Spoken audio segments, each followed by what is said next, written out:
اپنے محبوب صلی اللہ علیہ وآلہ وسلم کو دنیا کے وسط اور سینٹر میں مبعوث فرمایا۔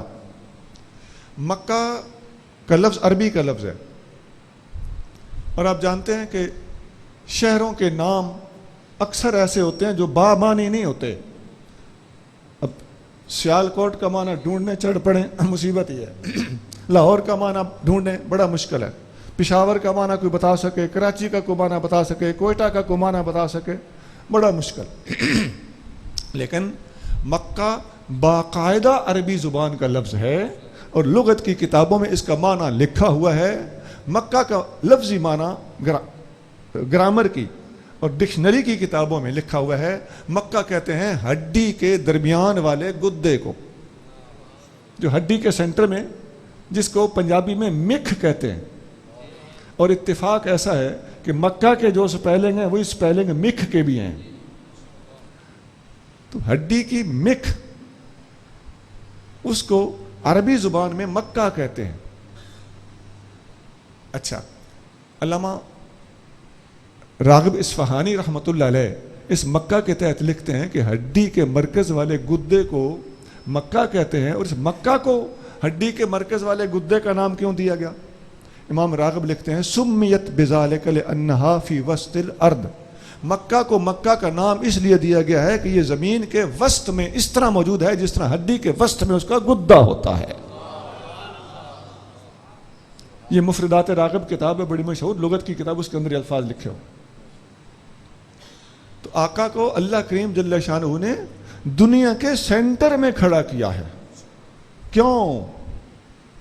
تاکہ جو شرق اور غرب کا نبی ہے، شمال اور جنوب کا نبی ہے، جو بحر منجمد شمالی کا بھی نبی ہے اور بحر منجمد جنوبی کا بھی نبی ہے، پوری دنیا کا نبی ہے، وہ پوری دنیا کے وسط میں کھڑا ہو کر اپنے نبوت اور رسالت کا اعلان جب کرے تو اس کی آواز پوری دنیا کے چاروں کونوں کی طرف ایک ہی رفتار کے ساتھ پہنچ سکے۔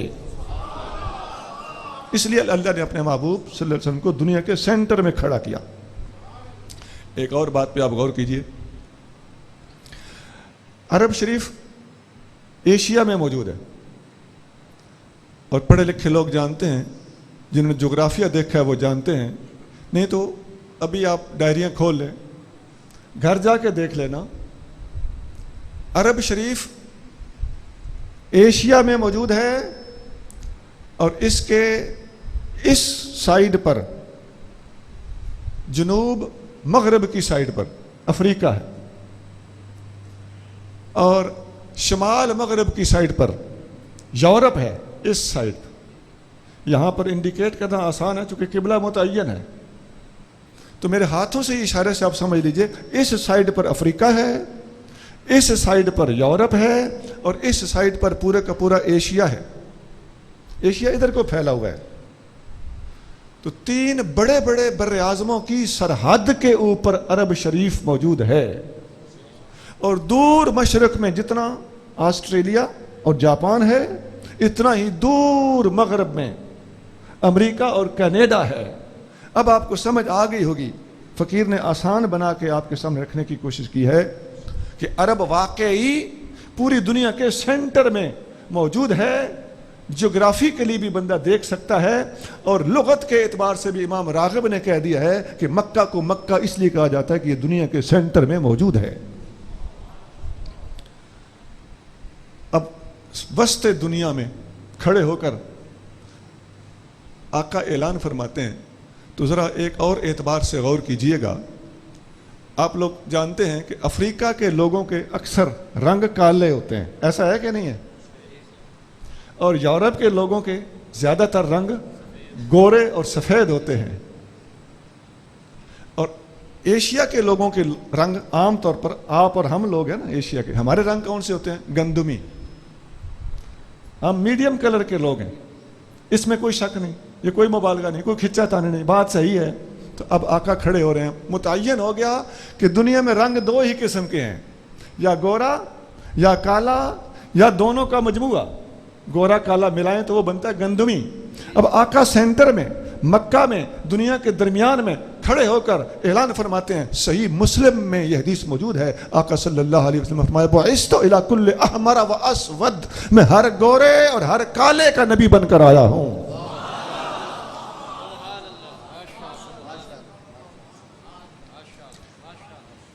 اب ہم سوال اٹھاتے ہیں، جن لوگوں نے ہمارے نبی کریم رؤوف الرحیم صلی اللہ علیہ وسلم کے بعد نبوت کا دعویٰ کرنے کی جرتیں کی ہیں، وہ بتائیں کہ نبی کریم رؤوف الرحیم صلی اللہ علیہ وسلم کی نبوت سے دنیا کا کون سا گاؤں، شہر یا علاقہ یا خطہ خارج تھا جس کو فل اپ کرنے کے لیے، بھرنے کے لیے تم کھڑا ہوئے ہو؟ جب ایھا الناس کا لفظ بھی اور جمیعہ کی صراحت بھی ساتھ قید کے ساتھ موجود ہو تو تم نے جرت کیسے کی ہے کہ نبی پاک علیہ الصلوۃ والسلام کے بعد نبوت کا دعویٰ کرو؟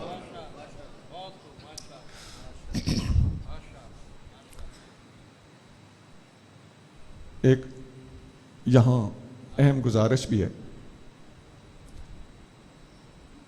کہ ہمارے نبی کریم صلی اللہ علیہ وآلہ وسلم کے بعد ایک مرزا قادیانی ہی نہیں ہے جس نے جھوٹا دعویٰ کیا ہو۔ سونا، اس بات کو ذرا اہمیت دینی ہے آپ نے۔ ہم رد قادیانیت کا لفظ بولنے کی بجائے اگر منکرین ختم نبوت کا رد بولیں اس میں زیادہ وسعت ہے۔ کیوں؟ کہ اس قسم کے مجرم مسیلمہ کذاب سے شروع ہوتے ہیں، اسود عنسی، طلیحہ اسدی، سجا، اور چلتے چلتے بہت سارے مدعیان نبوت جن کا ذکر علامہ ابن حجر اسقلانی نے اپنی کتاب فتح الباری میں تفصیل کے ساتھ کیا ہے، اور چلتے چلتے 8ویں صدی میں اٹک کا رہنے والا، اس کا نام تھا محمد اٹکی اس کو کہتے ہیں، لیکن جس دا خلقت کلمہ پڑھ دی او محمد ہور۔ ہمیں حقائق کو واضح کرنے کے لیے ان لوگوں کے نام لینا پڑتے ہیں۔ اس نے بلوچستان میں نبوت کا دعویٰ کیا ہوا ہے، اس کو ماننے والے ذکری کہلاتے ہیں، اور ذکری اس وقت ٹھیک ٹھاک فرقہ ہے جو بلوچستان میں موجود ہے۔ تو ایک قادیانی نہیں، ذکری فرقہ بھی اس جرم میں ملوث ہے۔ ایران میں بہا اللہ گزرا ہے، وہ بھی مسیحیت کا دعویٰ کرتا تھا۔ مرزا قادیانی بھی خود کو مسیح ہونے کے بہانے سے نبوت تک پہنچانے کی کوشش کرتا ہے۔ بعین ہی اللہ کی عظمت کی قسم بہا اللہ بھی کہتا تھا کہ میں مسیح ہوں، اور جب مسیح نبی تھے تو پھر میں نبی ہوں، یہ اس کا دعویٰ تھا۔ 100% مرزا قادیانی والا طریقہ واردات بہا اللہ ایرانی کے ہاں بھی پایا جاتا ہے۔ تو ذرا مطالعے کو ہمیں وسعت دینا ہوگی۔ قادیانیت کو شٹ کرانے کے لیے یہ ایک نقطہ ہی کافی ہے کہ مرزا ٹھیک ہے تو یہ کیسے غلط ہیں، اور اگر وہ غلط ہیں تو پھر مان لو مرزا بھی غلط ہے۔ محمد علی باب، جس کے ماننے والے بابی کہلاتے ہیں، مہدی سوڈانی، سوڈان کا رہنے والا، وہ بھی مہدویت کا دعوے دار ہے۔ یہ فرقے اس وقت بھی دنیا میں موجود ہیں۔ کراچی بڑا شہر ہے، اس کا پیٹ ہاضمہ ذرا وسیع ہے، اس شہر میں سارے کے سارے موجود ہیں۔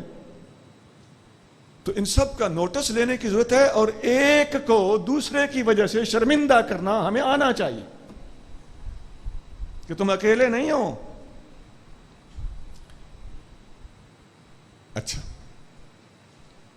یہ میں نے ایک بات ضمناً کر دی تھی کہ ہمارے نبی کریم صلی اللہ علیہ وسلم نے کوئی علاقہ خالی نہیں چھوڑا جس میں آپ کی نبوت کی رسائی نہ ہو۔ پھر ان سارے یہ جو اٹھ کے کھڑے ہوئے تھے یہ کیا بیچنے آ گئے؟ ایک بات جاتے جاتے اور کر دوں۔ کچھ لوگ کہتے ہیں کہ یہ مرزا قادیانی نے تمہاری سنیوں کی کتابیں پڑھی تھیں اور تمہاری کتابوں میں سے اس کو نبوت کی گنجائش نظر آئی۔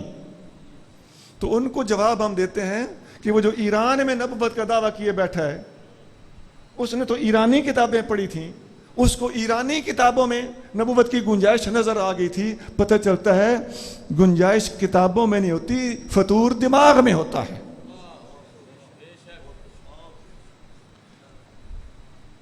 ابھی تک میں نے آپ کے سامنے 2 آیتیں رکھی، ایک دین کے مکمل ہو جانے والی، دوسری نبی کریم صلی اللہ علیہ وسلم کے پوری دنیا کا نبی ہونے والی آیت۔ تیسری آیت بھی عرض کر دیتا ہوں، جو قبلہ شہیدی صاحب دامت برکات ہم نے آیت پڑھی تھی، کہ متقی وہ ہیں، ہدایت پر وہ ہیں جو حضور سے پہلے نازل ہونے والی چیزوں پر بھی ایمان رکھتے ہیں، حضور کے بعد نازل ہونے والی چیزوں کی باری جب آئی تو حضور کے اوپر نازل ہونے والی کا ذکر تو ہے، الذین یؤمنون بما انزل الیک، محبوب جو کچھ آپ پر اترا ہے ہدایت والے اس کو مانتے ہیں، وما انزل من قبلک، جو آپ سے پہلے اترا ہے اس کو بھی ہدایت والے مانتے ہیں۔ اور حضور سے پہلے کا بھی ذکر ہے، حضور کے اوپر نازل ہونے والی چیز کا بھی ذکر ہے، حضور کے بعد نازل ہونے والی چیز کا ذکر کرتے ہوئے اللہ نے کیا فرمایا؟ کسی چیز کے نازل ہونے کا ذکر نہیں فرمایا، اگلے الفاظ ہیں وَبِالْآخِرَةِ هُمْ يُوقِنُونَ، محبوب آپ کے بعد قیامت آ سکتی ہے، نبی کوئی نہیں آ سکتا۔ اب ایک حدیث بخاری اور مسلم میں ہے، اسی آیت کی تفسیر میں نبی کریم صلی اللہ علیہ وآلہ وسلم نے جس طرح قرآن نے فرمایا کہ محبوب آپ کے بعد قیامت ہے، حضور اس کے دور رسالت کے بعد قیامت، بالکل یہی حدیث بخاری مسلم میں ہے۔ آقا نے فرمایا بعثت انا والساعۃ کہاتین، حضور نے ایسے دو انگلیاں اٹھا کر صحابہ کرام کے سامنے کر دیں، فرمایا میں اور قیامت ان دو انگلیوں کی طرح جڑے ہوئے ہیں، جس طرح ان دو انگلیوں کے درمیان کوئی گیپ نہیں ہے، کوئی فاصلہ نہیں ہے، اس طرح میرے اور قیامت کے درمیان کوئی نبی نہیں ہے۔ آیت قرآن کی ہو اور حدیث بخاری اور مسلم میں ہو، بات اپنے انتہا کو پہنچ جاتی ہے۔ ابھی میں نے 3 آیتیں سنائی ہیں، چوتھی آیت وہ بڑی مشہور آیت ہے جس کو آیت ختم نبوت کہا جاتا ہے۔ اللہ کریم نے ارشاد فرمایا ما کان محمد ابا احد من رجالکم ولکن رسول اللہ وخاتم النبیین، محمد صلی اللہ علیہ وسلم تمہارے مردوں میں سے کسی کے بھی باپ نہیں ہیں، ہاں اللہ کے رسول ضرور ہیں، مراد یہ ہے کہ روحانی باپ ضرور ہیں، وخاتم النبیین اور آخری نبی ہیں۔ اب اس آیت میں اللہ نے اپنے محبوب صلی اللہ علیہ وآلہ وسلم کو خاتم النبیین قرار دیا ہے۔ یہ سورۃ احزاب کی آیت نمبر 40 ہے۔ یہاں ایک بات سمجھ لیجیے، جس بھی بندے نے قرآن میں فراڈ کرنے کی کوشش کی ہے، ہمیشہ حدیث کو چھوڑ کر اور صرف لغت کا سہارا لے کر، گرامر کا سہارا لے کر فراڈ چلایا، اس کی میں کئی مثالیں دے سکتا ہوں۔ تو بنیادی چیز یہ ہے کہ قرآن کو سمجھنے کے لیے نبی کریم صلی اللہ علیہ وسلم کے فرمان کا سہارا لیا جائے، حضور کو چھوڑ کر قرآن کو سمجھنے کی کوشش کرنے والا سوائے گمراہی کے کسی اور کھاتے میں نہیں جا سکتا۔ اللہ تعالیٰ قرآن شریف میں خود فرماتا ہے اے محبوب ہم نے یہ قرآن آپ پر نازل ہی اس لیے کیا ہے، وَأَنزَلْنَا إِلَيْكَ الذِّكْرَ لِتُبَيِّنَ لِلنَّاسِ، تاکہ آپ واضح کرو ما نزل الیہم، ہم نے جو کچھ نازل کیا ہے اس کا معنی کیا ہے، یہ آقا نے بتانا ہے۔ تو یہ تو خود قرآن کے اندر موجود ہے، اللہ نے قرآن کا معنی سمجھنے کے لیے ہمیں نبی پاک کے پاس ریفر کیا ہے۔ یہ سورۃ النحل کی آیت نمبر 44 ہے، 44 ہے۔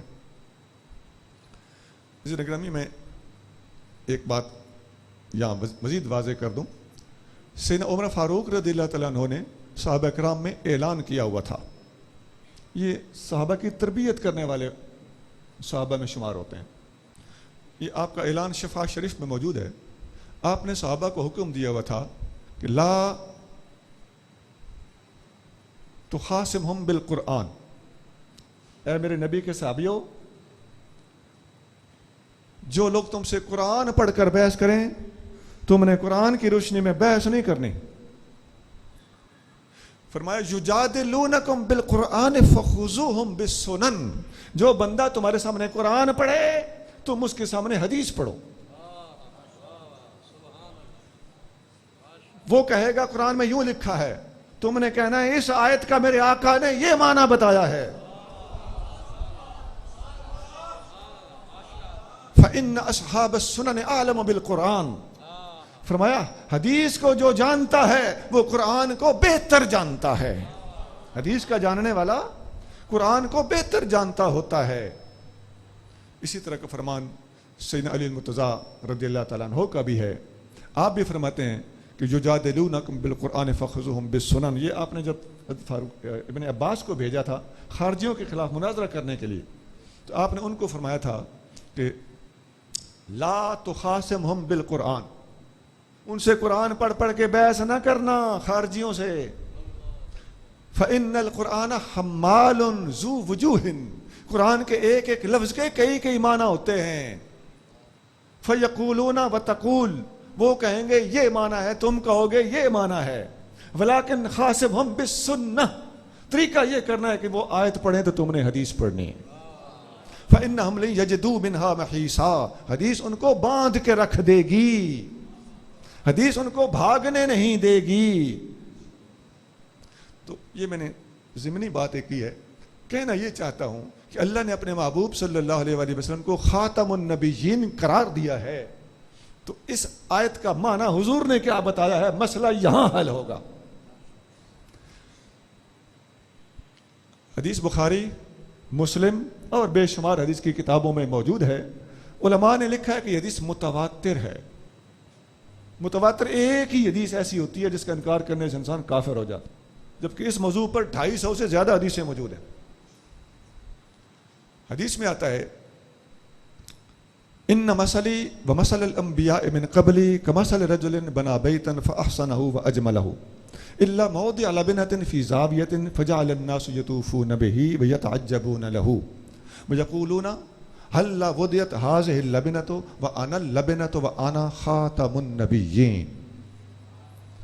اس کا ترجمہ یہ ہے، حبیب کریم صلی اللہ علیہ وسلم نے فرمایا میری مثال اور میرے سے پہلے نبیوں کی مثال ایسے ہے جیسے کسی آدمی نے خوبصورت محل بنایا ہو لیکن ایک اینٹ کی جگہ کسی کونے میں خالی چھوڑ دی ہو، لوگ آ کر گھوم پھر کر دیکھنے لگے کہ کتنا حسین خوبصورت محل ہے، لیکن یہ ایک اینٹ کی جگہ کیوں خالی ہے؟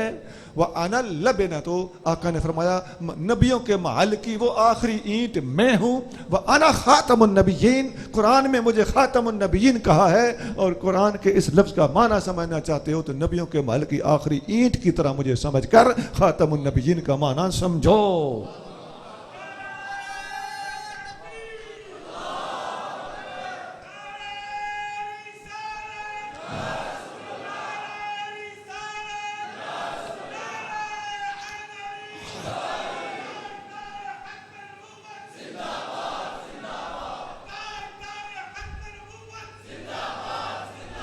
دلیل کے طور پر یہ حدیث پیش کرنا ایک الگ بحث ہے، وہ بھی درست ہے، لیکن جو پوائنٹ میں پیش کر رہا ہوں وہ یہ ہے کہ قرآن حضور کو خاتم النبیین کہتا ہے اور حضور یہی آیت پڑھ کے فرماتے ہیں کہ نبیوں کے محل کی آخری اینٹ سے میرے خاتم النبیین ہونے کے مسئلے کو سمجھو۔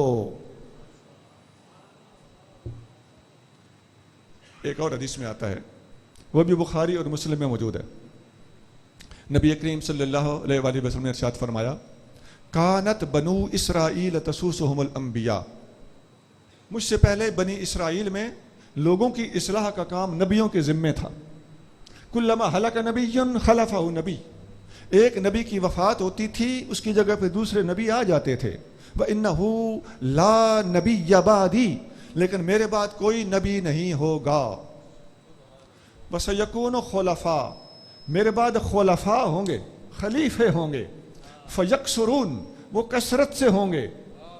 قالوا، صحابہ نے پوچھا ماذا تأمرنا یا رسول اللہ، یا رسول اللہ ہمارے لیے کیا حکم ہے، جب آپ کے خلیفے بہت سارے ہوں گے ہم کس کی پیروی کریں؟ قال فو بیعت الاول فالاول، جب ایک دفعہ کسی کے ہاتھ پہ بیعت کر لو تو اس کی بیعت نبھاؤ، اس کی بیعت نبھاؤ، 2 بار فرمایا۔ آتو حقہم، تم میرے خلیفوں کا حق ادا کرتے رہنا، اگر ان سے کوئی غلطی ہو گئی فإن اللہ سائلہم عما استرعاہم، اللہ تعالیٰ ان کی رعایا، ان کی پبلک کے بارے میں ان سے خود پوچھ لے گا۔ یہاں حدیث بخاری مسلم اور بے شمار کتابوں میں ہے، مکمل ہو گئی۔ اس حدیث پہ ذرا آپ نے مہربانی کرنی ہے، غور کرنا ہے۔ بنی اسرائیل میں مسلسل نبی آتے تھے مگر میرے بعد نبی نہیں ہے، یہ جملہ ایک اور لحاظ سے بھی قابل غور ہے۔ مرزا قادیانی کہتا ہے میں حضور کے ماتحت ہو کے نبی آیا ہوں، قرآن کا پرچار کرنے والا نبی ہوں، میں غلام نبی ہوں، میں اسی کتاب اسی شریعت کا پرچار کرتا ہوں. اب یہ جو حدیث میں نے آپ کو سنائی ہے اس کے الفاظ کیا ہیں؟ بنی اسرائیل میں پے در پے نبی آتے تھے، ایک جاتا تو اس کی جگہ دوسرا آ جاتا. جو مسلسل آتے تھے، بتائیے ہر ایک کے پاس کتاب ہو سکتی ہے؟ نہیں. مسلسل آنا نبیوں کا یہ بتا رہا ہے کہ مسلسل آنے والے نبیوں میں سے ہر ایک کے پاس کتاب نہیں ہوتی تھی. تو جب ہر ایک کے پاس کتاب نہیں ہوتی تھی تو ہارون علیہ السلام موسیٰ علیہ السلام کے پرچار کرنے والے ان کے ماتحت نبی ہیں. اسی طرح یحییٰ علیہ السلام کے پاس بھی کتاب کوئی نہیں ہے، زکریا علیہ السلام کے پاس بھی کتاب کوئی نہیں ہے. تو ان کو پے در پے آنے والے نبی قرار دے کر آقا نے فرمایا اس طرح کے مسلسل آنے والے نبی جن میں صاحب کتاب بھی ہیں اور بے کتاب بھی ہیں، اب اس طرح کا نبی کوئی نہیں آئے گا. انہ لا نبی بعدی. حضور نے کلیئر کر دیا کہ کوئی یہ نہ بہانہ بنا سکے کہ میں تو بے کتاب نبی ہوں. مسلسل آنے والے نبیوں کی نفی کر کے آقا نے واضح کر دیا کہ نہ کوئی صاحب کتاب آ سکتا ہے، نہ کوئی بے کتاب آ سکتا ہے. اس سے اگلے الفاظ ہیں، یہ جو لا نبی بعدی آقا نے فرمایا، اس کو بھی ذرا غور سے سنیے. لا نبی، یہ آپ کو سمجھ آئے نہ آئے، لا الہ تو ہر بندہ جانتا ہے نا. لا الہ الا اللہ کا معنی ہوتا ہے اللہ کے سوا کوئی عبادت کا حقدار نہیں ہے. تو جس طرح لا الہ ہے اللہ کے سوا کوئی معبود نہیں، یہی لفظ بالکل اسی وزن پر لا نبیہ ہے. وہاں الہ تھا، یہاں نبیہ ہے. لا بالکل سگواں وہی ہے جو الہ پہ لگا ہوا ہے، وہی لا ادھر ہے جو نبی پہ لگا ہوا ہے. لا الہ کا معنی ہوتا ہے کوئی معبود نہیں، تو پھر لا نبی کا معنی بالکل اسی طرح ہوگا کہ حضور کے بعد کوئی نبی نہیں. لا الہ کا معنی ہے کوئی معبود نہیں، اور لا نبی کا معنی ہے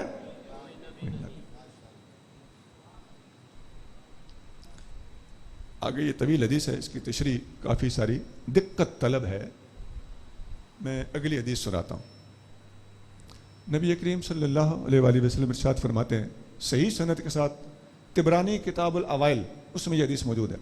آقا صلی اللہ علیہ وآلہ وسلم نے فرمایا اول الانبیاء آدم وآخرہم محمد صلی اللہ علیہ وسلم. بڑی آسان سی حدیث ہے، میرا خیال ہے کہ ہر مسلمان اس کو یاد کر سکتا ہے.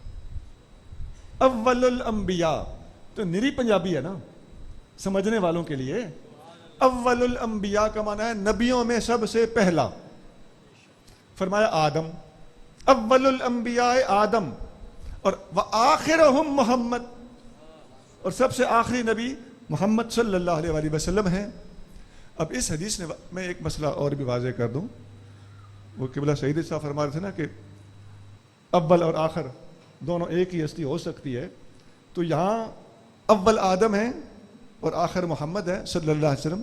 یہ بعثت کے لحاظ سے بات ہو رہی ہے. سعیدی صاحب والی بات ٹھیک تھی، وہ حدیث الگ ہے. آقا صلی اللہ علیہ وسلم نے فرمایا کنتو اول النبیین فی الخلق وآخرہم فی البعث. میں خلق کیے جانے کے لحاظ سے تمام نبیوں میں اول ہوں اور بھیجے جانے کے لحاظ سے سب سے آخری ہوں. تو وہ میں نے ایک کنفیوژن دور کی ہے. میں جانا ادھر ہی چاہ رہا ہوں کہ آقا نے فرمایا کہ سب سے اول نبی آدم ہے بحوالہ بعثت بات ہو، اور سب سے آخری نبی ہمارے آقا صلی اللہ علیہ وآلہ وسلم. اس حدیث پہ ذرا غور کیجئے جی. قادیانی حضور کے بعد بھی کہتے وہ خاتم کا معنی یہ ہوتا ہے، حتیٰ کہ آخر کے معنی میں بھی یہ چالاکیاں کرتے ہیں. آخر اس لحاظ سے اور آخر اس لحاظ سے. ہمارا سوال بڑا سمپل سا ہے. حضرت آدم علیہ السلام پہلے نبی ہیں، اس میں تو کسی قادیانی کو بھی شک نہیں. ہاں جی بتائیے، اول سے پہلے کچھ ہوتا ہے؟ اول سے پہلے آپ گنتے جائیں، 10 9 8 7 6 5 4 3 2 1، اسے آگے 0 ہے. تو اول سے پہلے کچھ نہیں نا. تو آقا صلی اللہ علیہ وسلم نے جو تقابل بیان فرمایا ہے کہ اول آدم ہیں آخر میں ہوں، اول سے پہلے کچھ نہیں، تو پھر مان لو آخر کے بعد بھی کچھ نہیں.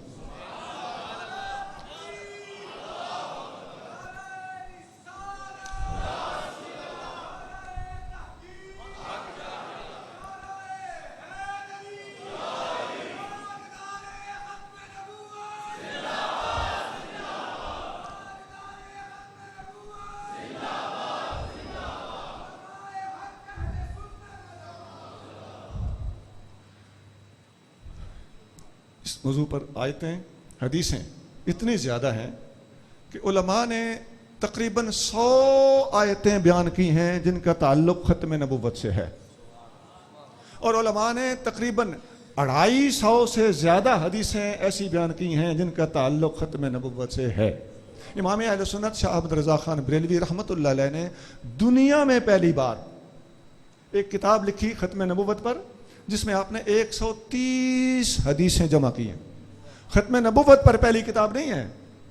میں اتنی ساری حدیثیں جمع کرنے کے حوالے سے بات کر رہا ہوں کہ اتنی زیادہ حدیثیں ہمارے مطالعہ کے مطابق، اور انشاءاللہ بات ٹھیک ہوگی، اعلیٰ حضرت نے پہلی بار جو کتاب لکھی 130 حدیثیں اعلیٰ حضرت نے اس کتاب کے اندر لکھی۔ بعد میں علماء نے اور تتبع کیا، تلاش کیا، اور حدیثیں دستیاب ہو گئیں، کتابوں میں موجود تھیں۔ اعلیٰ حضرت کی کتابیں ملتی ہے مارکیٹ میں۔ جزاء اللہ عدوہ بإبائہ ختم النبوہ، اللہ کا بدلہ اپنے دشمن کو جس نے ختم نبوت کا انکار کیا۔ ختم نبوت کا انکار کرنے کی وجہ سے اللہ کا بدلہ اپنے دشمن کو۔ اتنی ساری حدیثیں، اتنی ساری آیتیں موجود ہیں جن کا میں نے آسان سا خلاصہ آپ کی خدمت میں رکھنے کی کوشش کی۔ اب دست بستہ اہل سوجھ بوجھ حضرات سے درخواست ہے کہ مسلمانوں کے پاس قرآن سے اوپر کتاب کوئی نہیں، ایسا ہے؟ قادیانیوں کو ہم دعوت فکر دیتے ہیں کہ تمہارے پاس ہم کون سی دلیل اور لے آئیں جو قرآن سے اوپر ہو؟ اچھا، بخاری، مسلم اور صحاح ستہ سے اوپر ہمارے پاس حدیث کی کتابیں نہیں ہیں۔ ان میں سے ہر کتاب میں ختم نبوت کا مسئلہ کھول کھول کے بیان کیا گیا ہو تو بتاؤ حضور کی اور کی کون سی حدیث کی کتاب ہے جس میں سے ہم تمہیں مطمئن کر سکیں؟ یہ شرم دلانے کے لیے میں حتمی بات کر رہا ہوں، کچھ سوچو، اس کو استعمال کرو۔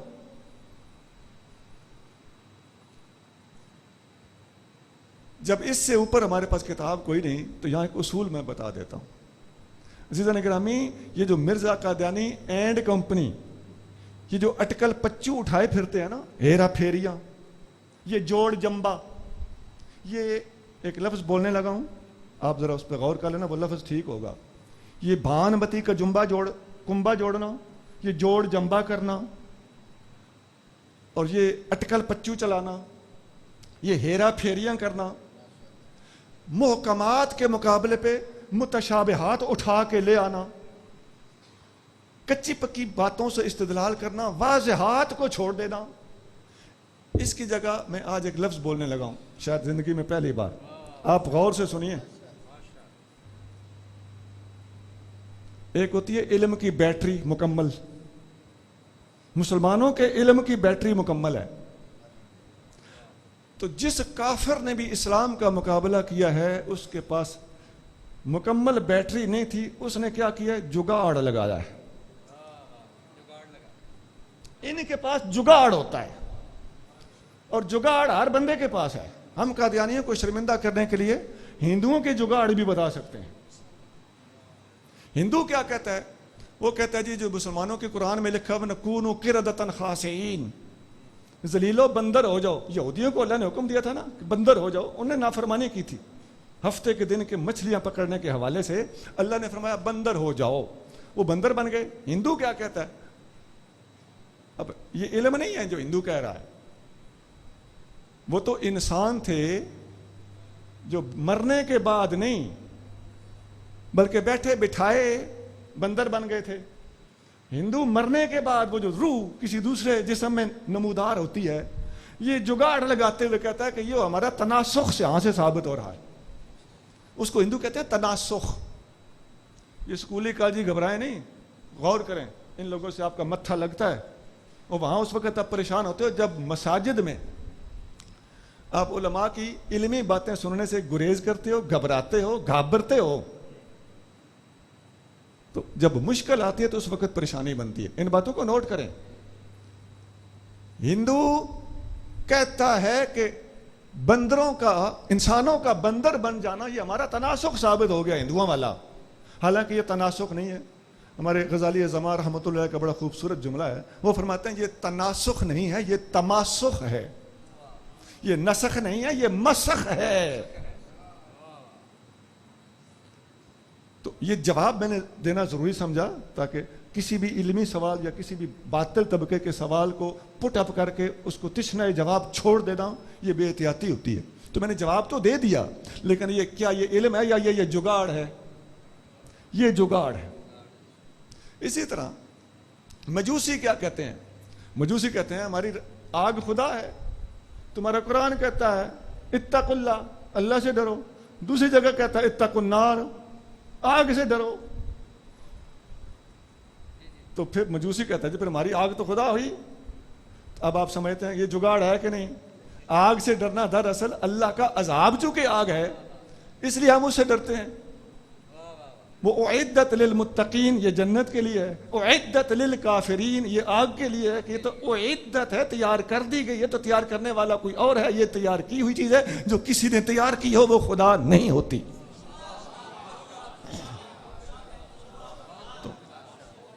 تو یہ میں ایک ایک سوال کر رہا ہوں مجوسیوں کا یا ہندوؤں کا. سنو عیسائیوں کا سوال سن لو. لیکن یہ ہے کیا؟ سارے جگاڑ ہیں.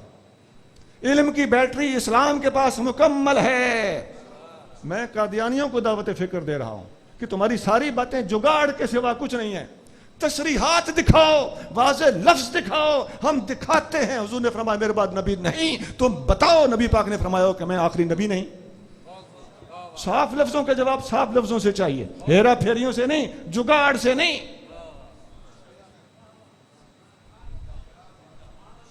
عیسائی کیا کہتا ہے؟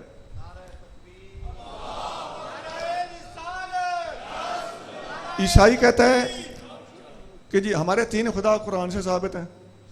بسم اللہ الرحمن الرحیم، اللہ ایک، رحمان 2، رحیم 3. اب بتاؤ ایمان سے بتاؤ یہ علم ہے یا جگاڑ ہے؟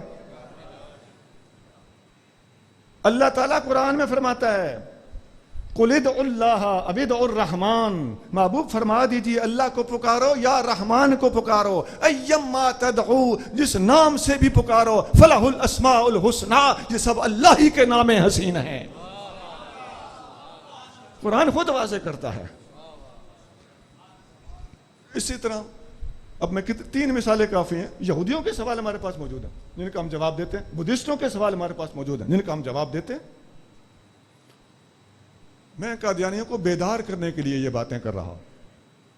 مت سمجھو کہ ہم صرف قادیانیت پہ لعنت، قادیانیوں پہ لعنت کرنا ہی جانتے ہیں. قادیانیت پہ لعنت کرنے کے اسباب اور وجوہ بھی اللہ کی عظمت کی قسم ہمارا ضمیر مطمئن ہے اور ہم جانتے ہیں.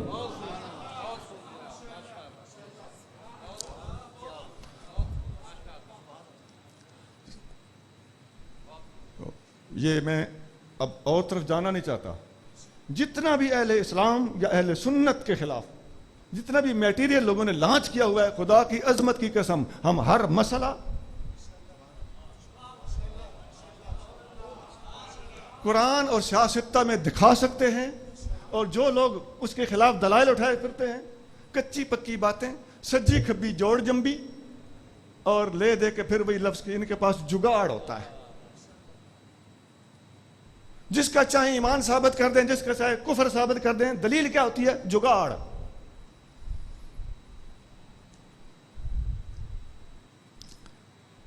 اب اس سے اگلا سٹیپ سنیے. قادیانیوں کے میں 2 سوال اٹھانے لگا ہوں جن کا پھر جواب دوں گا. قادیانیوں کا ایک سوال ہے کہ بھائی ٹھیک ہے نبی پاک علیہ الصلوۃ والسلام کو ہم بھی آخری نبی مانتے ہیں. یہ بھانت بھانت بولتے ہیں، کوئی ایسا بولتا ہے کوئی ایسا نہیں بھی بولتا. جیسا موقع ہو ویسا پتہ پھینک دیتے ہیں. بھئی تم بھی تو مانتے ہو نا، ہمارے اوپر سوال ہے، تم بھی تو مانتے ہو کہ عیسیٰ علیہ السلام تو آنا ہے کہ نہیں آنا. حضرت عیسیٰ علیہ السلام نے قیامت کی نشانی کے طور پر آسمان سے نازل ہونا ہے. تو قادیانی کہتے ہیں وہ جب آئیں گے تو وہ نبی ہوں گے کہ نہیں؟ تو جب وہ نبی ہوں گے تو حضور کے بعد ایک نبی آ گیا، تو پھر ختم نبوت کہاں گئی؟ اس کا جواب سن لیجیے. حضرت عیسیٰ علیہ السلام جب تشریف لائیں گے تو ان کی اللہ کے ہاں نبوت مسلم ہے. دنیا میں آ کر وہ اپنے نبوت کا جھنڈا بلند نہیں کریں گے، اپنی شریعت نہیں چلائیں گے. نبی کریم صلی اللہ علیہ وآلہ وسلم کی شریعت کے پابند ہوں گے اور ان کو حضور کریم صلی اللہ علیہ وسلم سے پہلے نبوت مل چکی ہے. ہمارا ختم نبوت کا عقیدہ اس طرح ہے، اس کی تفصیل یہ ہے کہ نبی پاک علیہ الصلوۃ والسلام کے بعثت کے بعد کسی کو نبی بنایا نہیں جا سکتا، کوئی نبی پیدا نہیں ہو سکتا۔ پہلے نبیوں میں سے اگر کوئی آ جائے اٹھ کے، اس سے ختم نبوت پر ایک نبی کا آنا تو کیا سارے کے سارے بھی اٹھ کے آ جائیں تو ختم نبوت پر کوئی اثر نہیں پڑتا۔ اور ایسا ہوا تھا کہ سارے کے سارے ایک دفعہ آئے بھی تھے، اس سے ختم نبوت نہیں ٹوٹتی۔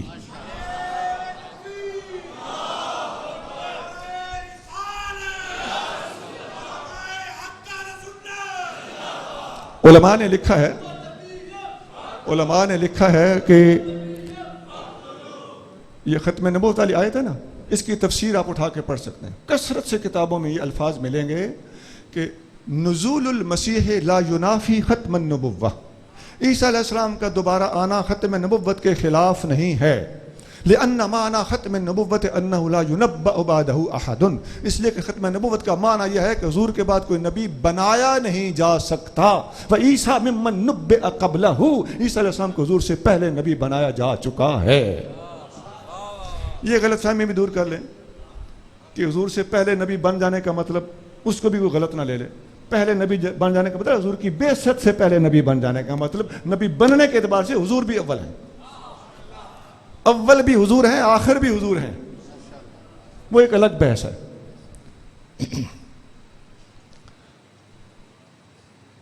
یہ قادیانیوں کا ایک سوال تھا حیات مسیح کے حوالے سے۔ دوسرا سوال ہے، مرزا قادیانی اپنی کتاب ایک غلطی کا ازالہ، اس کے صفحہ نمبر 3 پر لکھتا ہے کہ حضور کے بعد نبی کوئی نہیں آ سکتا، نبوت کے سارے دروازے بند ہو چکے ہیں، لیکن صدیقی کھڑکی کھلی ہے۔ یہ مرزا قادیانی لکھ رہا ہے، میں نے کتاب کا ریفرنس دیا، پیج نمبر بتایا۔ صدیقی کھڑکی کھلی ہے۔ صدیق اکبر فنا فی الرسول تھے۔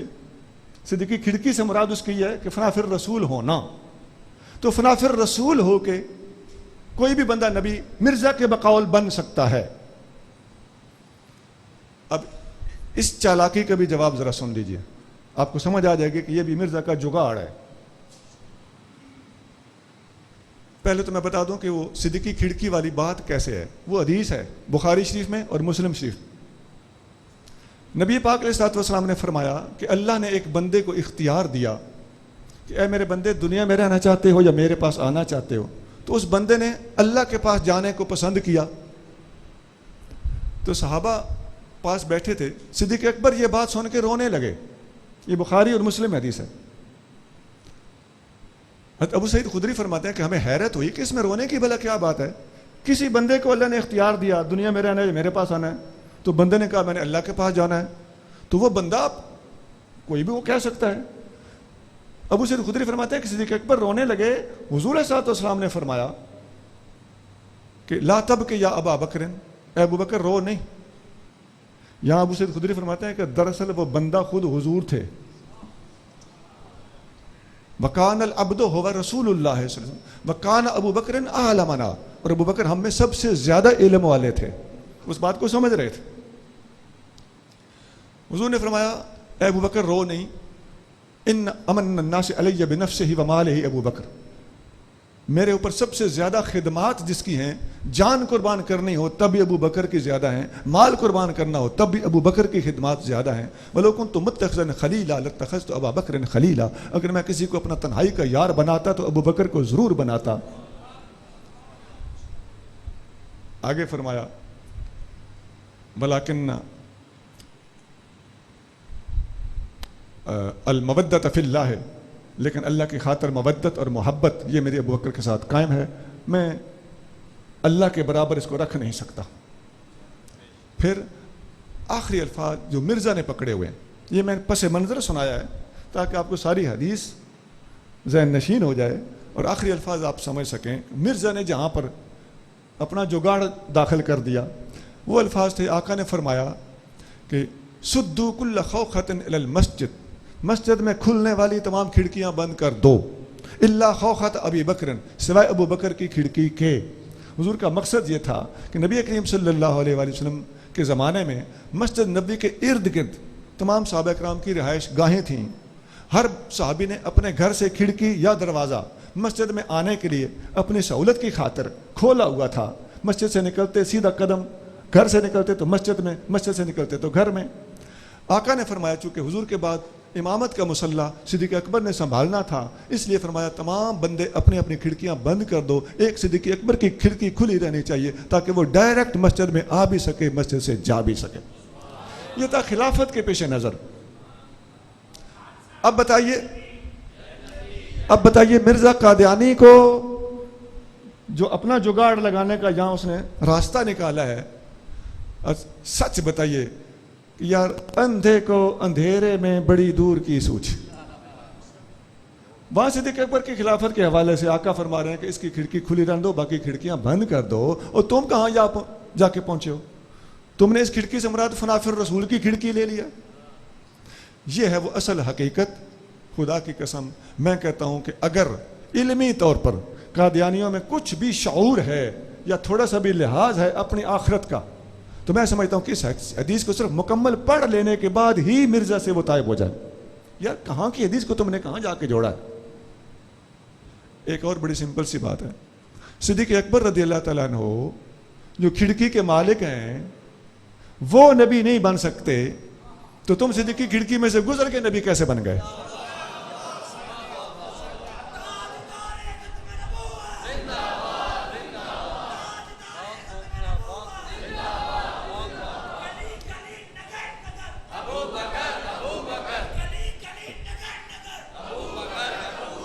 میرا یہ موضوع نہیں ہے، میں ایک حقیقت کے طور پر میں یہ باتیں بتا رہا ہوں، مرزا قادیانی کا رد کر رہا ہوں کیونکہ اس نے یہ بونگیاں ماری ہوئی ہیں۔ اچھا کیا صدیق اکبر کے علاوہ فاروق اعظم فنافر رسول نہیں تھے؟ عمر فاروق فنافر رسول نہیں تھے؟ علی المرتضیٰ فنافر رسول نہیں تھے؟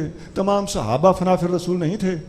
ایسے اولیاء گزرے ہیں کہ ان کے فنافر رسول ہونے کے بارے میں ہمارے حضور پیر ملی شاہ صاحب رحمۃ اللہ لکھتے ہیں کہ ایسے ولی بھی گزرے ہیں کہ حضور کی ذات میں فنا ہونے کی وجہ سے ان کا سایہ تک ختم ہو گیا،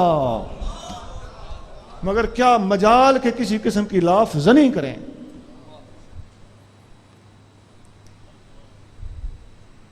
پھر ایک میں اور مثال دیتا ہوں، الریاض النظرہ میں اور متعدد کتابوں میں، حتیٰ کہ شاہ ولی اللہ صاحب نے ازالۃ الخفاء میں بھی یہ حدیث نقل کی ہے، سند اس کی حسن ہے۔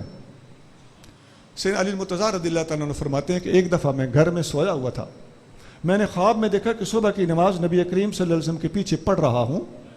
جب آقا نے سلام پھیرا تو محراب کے ایک سائیڈ پر آقا تشریف فرما ہو گئے اور صحابہ اکرام کی طرف چہرہ انور کر لیا۔ اتنے میں ایک خاتون نے باہر سے دروازہ بجایا، کھٹکھٹایا، صحابی گئے کہ کون ہے؟ خاتون نے اندر ایک تھال بڑھا دیا، اس میں کھجوریں تھیں، صحابی وہ تھال پکڑ کے آقا کے پاس لے آئے، حضور کریم صلی اللہ علیہ وسلم نے وہ تھال لے کر صحابہ میں ایک ایک کھجور تقسیم کر دی۔ سیدنا علی مرتضیٰ فرماتے ہیں میں بھی صحابہ کرام میں نمازیوں میں موجود تھا، میرے دل میں خیال آ رہا تھا کہ کھجوریں بڑی مزیدار ہیں، کاش ایک ایک کھجور حضور اور دے دیں۔ حضور نے دوسری کھجور نہیں دی اور مرتضیٰ کریم فرماتے ہیں میری آنکھ کھل گئی۔ فرماتے ہیں میں نے دیکھا صبح کی نماز کا ٹائم تھا تو میں سچی مچی مسجد میں گیا، عمر فاروق کا زمانہ خلافت تھا، میں نے عمر فاروق کے پیچھے اسی طرح نماز پڑھی جس طرح میں نے خواب میں حضور کے پیچھے پڑھی تھی، اور جس طرح خواب میں نے دیکھا تھا کہ حضور کریم صلی اللہ علیہ وسلم محراب کے ساتھ تشریف فرما ہو گئے ہیں، بالکل اسی جگہ عمر فاروق سچی مچی بیٹھ گئے۔ تو جس طرح میں نے خواب میں دیکھا تھا کہ ایک عورت کھجوروں کا تھال لائی ہے، سچی مچی ایک عورت کھجوروں کا تھال لے کر آ گئی۔ وہ عمر فاروق نے جس طرح میں نے خواب میں دیکھا تھا کہ آقا نے کھجوریں بانٹی ہیں، جاگتے ہوئے دیکھ رہا ہوں کہ عمر فاروق نے وہ کھجوریں تقسیم کریں۔ اور حضرت علی مرتضیٰ فرماتے ہیں میں نے دل میں سوچا جس طرح میں نے خواب میں سوچا تھا، اسی طرح جاگتے ہوئے سوچ رہا ہوں کہ کاش عمر ایک ایک کھجور اور دے دیں۔ عمر فاروق بول پڑے، کہنے لگے علی رات کو خواب میں کوئی نبی پاک نے دوسری کھجور دی تھی؟ سونا کتابوں کے حوالے دے کر میں نے حدیث سنا دی ہے۔ اب مرزا قادیانی غور کرے کہ فنا فی الرسول ہونے کا حق ادا ہو گیا کہ نہیں، اور جس ہستی کو اللہ نے اس قدر فنا فی الرسول ہونے کا شرف بخشا ہے اس کے بارے میں آقا نام لے کر کہہ رہے ہیں لو کان بعدی نبی لکان عمر بن الخطاب، اگر میرے بعد کوئی نبی ہونا ہوتا تو عمر بن خطاب ہوتا۔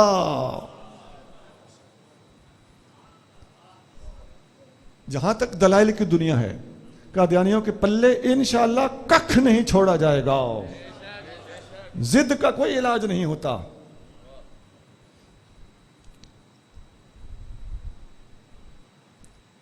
ایک حدیث میں سنا دیتا ہوں اور بھی. نبی کریم رؤوف رحیم صلی اللہ علیہ وسلم نے اس فتنے کے بارے میں باقاعدہ وضاحت کے ساتھ ارشاد فرمایا. ابن عساکر میں اور کنز العمال میں یہ حدیث موجود ہے. نبی کریم رؤوف رحیم صلی اللہ علیہ وسلم فرماتے ہیں لا یزال الجہاد خلوا خضرا. جہاد قیامت تک سبز رہے گا, میٹھا رہے گا.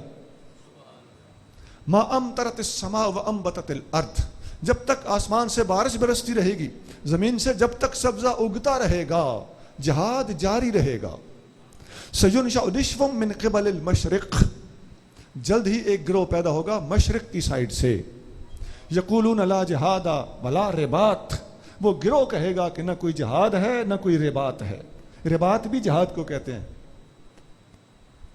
فرمایا اولئک ہم وقود النار, وہ طبقہ وہ فرقہ جہنم کا ایندھن ہوگا, دوزخ کا بالن ہوگا. ورباط یوم فی سبیل اللہ خیر من عتق الف رقبۃ او صدقۃ اہل الارض جميعا. حالانکہ ایک دن کا جہاد کرنا 1000 غلام آزاد کرنے سے بھی بہتر ہے اور ساری زمین کا صدقہ کر دینے سے بھی بہتر ہے. اسی طرح گرامی ذرا غور کیجیے, آقا فرمانے مشرق سے ایک گروہ نکلے گا جو جہاد کا منکر ہوگا. واللہ العظیم, آپ مدینہ سے مشرق کو سیدھا خط کھینچیں, قادیان کے سینے میں سے گزرے گا. اور آقا فرمانے مشرق سے ایک گروہ نکلے گا جو جہاد کا انکار کرے گا. یہاں ایک مناظرانہ نقطہ بھی پیش کرتا. قادیانی کہتے ہیں یہ حدیث ضعیف ہے. جواب سن لیجئے. مرزا قادیانی اپنی کتاب کشتی نو, چھوٹو سی کتاب ہے, برق صاحب اچھی طرح جانتے ہیں, کتابوں کے ماہر, ان کتابوں کے بڑے ماسٹر ہیں ماشاءاللہ. مرزا قادیانی اپنی اس کتاب میں لکھتا ہے کہ کوئی ایسی حدیث جس میں کوئی پیشین گوئی کی گئی ہو اور وہ پیشین گوئی کسی بندے کے گاٹے میں فٹ ہو جائے, تو اب وہ بندہ کہے کہ یہ حدیث ضعیف ہے, یہ موضوع ہے, میں نہیں مانتا, حدیث کی صحت میں رولا ہے. مرزا قادیانی خدا کی قسم لکھتا ہے کہ ایسی بات کرنے والے کو جھوٹا کہو. اب حدیث تیرے سینے پہ سوار ہو چکی ہے تو آج تجھے یاد آیا کہ حدیث ضعیف ہے.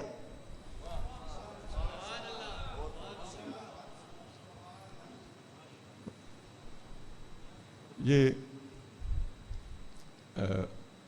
جہاد کے حوالے سے ایک اہم گزارش تھی جو آپ نے ہو سکے تو یاد رکھنی ہے. اب ایک آخری بات کرنے لگا ہوں. مرزا قادیانی ایک خبتی, مالی خولیائی اور مراقی قسم کا آدمی تھا. جس نے اس کا لٹریچر پڑھا ہو وہ سمجھ سکتا ہے کہ ایک بات لکھنے کے بعد اس کا خطہ نہیں چھوڑتا, پیچھے پڑا رہتا ہے. ایک ایک خدا کی عظمت کی قسم, فقیر کا جو لٹریچر پڑھتے ہیں ان کو اندازہ ہوگا.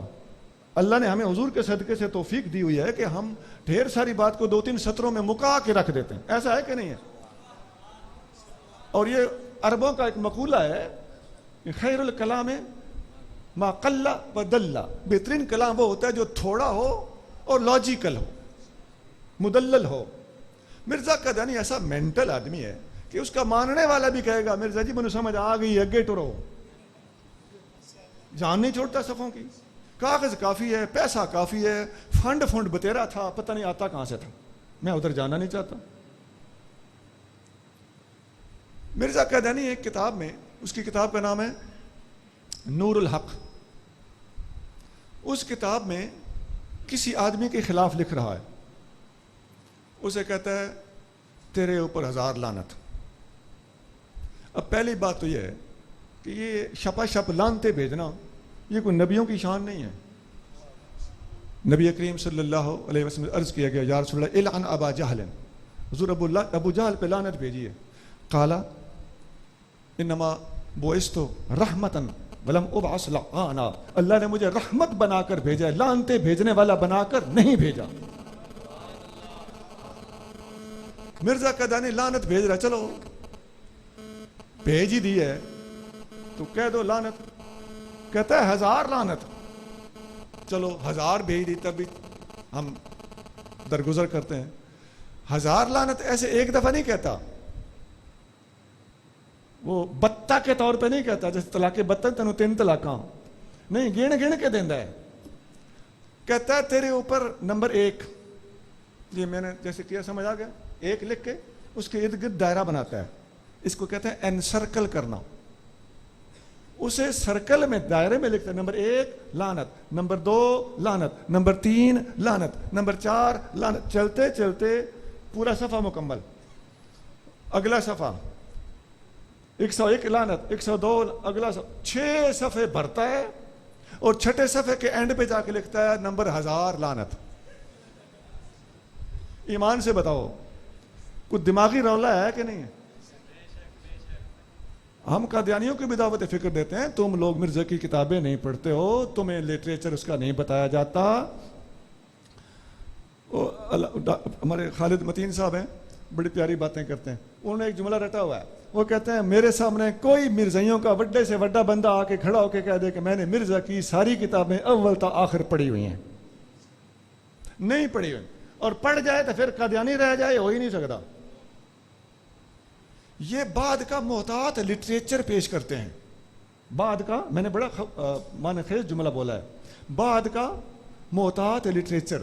مرزا کی اپنی بونگیاں پڑھو تمہیں لگے سمجھ آئے گی. مرزا کے ماننے والوں کو ہم دعوت دیتے ہیں کہ اپنے مرزا کی 2-4 کتابیں ہی پڑھ لو, تم اس سے انشاءاللہ تعالیٰ بیزار ہو جاؤ گے ہمارے تبصرے کے بغیر ہی. یہ صرف 1000 لعنتیں پڑھ لو, تم دماغ پکڑ کے بیٹھ جاؤ گے اور سوچوں میں پڑ جاؤ گے. اگر تم سینسیبل آدمی ہو تو تم سوچوں میں پڑ جاؤ گے, یار کیا مصیبت ہے یہ مرزا جی نے موقع دیا نا مسلمانوں کو بات کرنے کا, اور واقعی صرف موقع نہیں دیا, دماغی حالت اچھی خاصی تشویشناک ہے, ہسپتال پہنچانا چاہیے تھا اس کو. اور یہ بھی یاد رکھیں, حکماء نے لکھا ہے کہ حضور کے بعد جتنے دعوے دار نبوت کے گزرے ہیں وہ اکثر مالی خولیہ, میراکیہ, ان مرضوں کے مریض تھے اور ہسٹیریا وغیرہ کے مریض تھے. اور ایسا ہوتا ہے, ہسٹیریا عورتوں کو نہیں ہوتا, مردوں کو بھی ہوتا ہے. میں خود حکیم ہوں, میں سمجھتا ہوں ان باتوں کو کہ ایسا بندہ کون سی باتیں کرتا ہے, کون کون سی بونگیاں مارتا ہے. بے ربط گفتگو ہوتی ہے, پر ہنگم تحریر ہوتی ہے, اور لکھتے لکھتے تھکتا ہی نہیں ہے. اللہ تعالی ہمیں فتنہ منکرین ختم نبوت کا تعاقب کرنے اور ان سے امت مسلمہ کو بچانے کی توفیق عطا فرمائے, اور اس ادارے کو, اس جامعے کو, ہمارے قبلہ ڈاکٹر صاحب ڈاکٹر خادم حسین خورشید الازہری کو بلندی درجات سے نوازے اور دین کی خدمت کرتے رہنے کی توفیق عطا فرمائے. سبحان ربک رب العزت عما یصفون وسلام علی المرسلین والحمد للہ رب العالمین. حاضرین محترم, جیسا کہ